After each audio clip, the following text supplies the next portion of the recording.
Some of my clients, while they're in bankruptcy, find the need to buy a house or to buy a car, and that happens occasionally.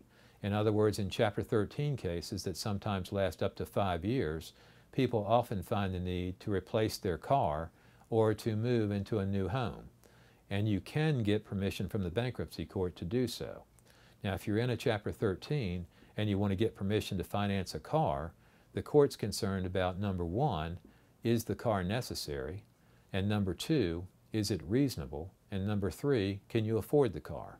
In other words, if I'm in a Chapter 13 and I already have a car that's providing me with transportation and there's nothing wrong with that car, I would have a hard time convincing the bankruptcy court to give me permission to finance a second car.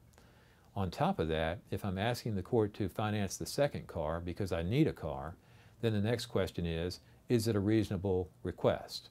In other words, if I'm in a Chapter 13 and my car breaks down and I need to replace that car, if I'm asking the court to allow me to replace it with a Jaguar or a Mercedes, that my monthly payment's going to be $900 a month, the court in that case would say, well, maybe it would be more reasonable to buy a cheaper car, and that way my payments would be less, and I could afford to pay my other creditors more of what I owe them.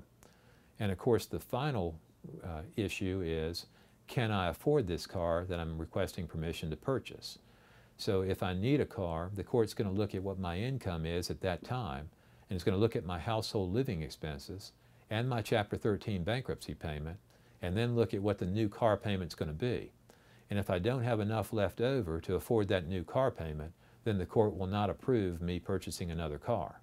But on the other hand, plenty of people who are in a Chapter 13 obtain court permission to not only finance a new car, but maybe also move into a home and obtain a mortgage on the home.